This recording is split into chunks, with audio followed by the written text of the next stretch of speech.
Hello friends, നമ്മൾ നമ്മുടെ മുള്ളാത്ത് നോക്കാൻ പോവുകയാണ്. 2 മാസം മുമ്പ് ഞാൻ എൻ്റെ ഷോട്ട് ഇട്ടിരുന്നു. ഇപ്പോൾ അത് നല്ലപോലെ വിളഞ്ഞിട്ടുണ്ട്. 3-4 നല്ലതായി ഉണ്ടായിരുന്നു. ഒരെണ്ണം നേരത്തെ അടർന്ന് വീണു.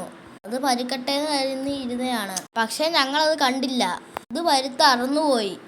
ഇതത്ര വലിപ്പം ഇല്ലെങ്കിലും കുഴപ്പമില്ല, അത്യാവശ്യം വലിപ്പമൊക്കെ ഉണ്ട്. ഇതിൻ്റെ പ്രശ്നമെന്ന് വെച്ചാൽ ഇത് മരത്തിൻ്റെ ഏറ്റവും മുകളിലാണ് നിൽക്കുന്നത്.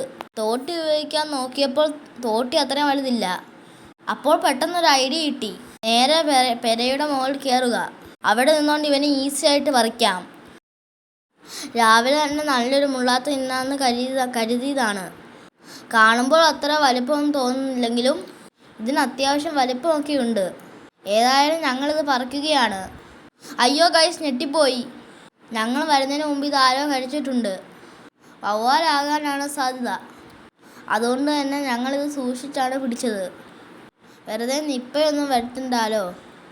വവ്വാലുകൾ ധാരാളമുള്ള പ്രദേശമായതുകൊണ്ട് ഇതാണ് പ്രശ്നം. ഒരു നല്ല വരം പോലും കിട്ടാറില്ല. വലയൊക്കെ ഇട്ട് വെച്ചാലും അത് നിന്നിട്ട് പോകും. ഒരുപാട് പ്രതീക്ഷയോടെയാണ് ഞങ്ങൾ വന്നത്.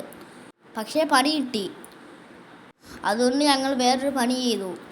വിളഞ്ഞു പരിക്കാത്ത ഒരു മുള്ളാത്ത് ഞങ്ങൾ പറിച്ചു. അല്ലെങ്കിൽ അതിനെയും അടുത്ത ദിവസം വവ്വാൽ കൊണ്ടുപോകും. ഇത് പറിച്ചു വെച്ചാൽ ഇരുന്ന് പരുത്തോളും. ഇതും അത്യാവശ്യം വലിപ്പമുള്ളൊരു കായയാണ്. പക്ഷേ വവ്വാൽ ഇന്ന കായ വളരെ വലുതായിരുന്നു. എന്തായാലും വേണ്ടിയില്ല. ഇനി ഇതും കൂടി വവ്വാലിന് കൊടുക്കുന്നില്ല. വവ്വാൽ കടിച്ച മുള്ളാത്ത ആയതുകൊണ്ട് തന്നെ ഇത് പറിച്ചു കഴിഞ്ഞ് നല്ലതുപോലെ കൈ സോപ്പിട്ട് കരുവി. മാത്രമല്ല ഞങ്ങൾ ഞങ്ങളുടെ പറമ്പിൽ കൊണ്ട് കുഴിച്ചിടുകയും ചെയ്തു.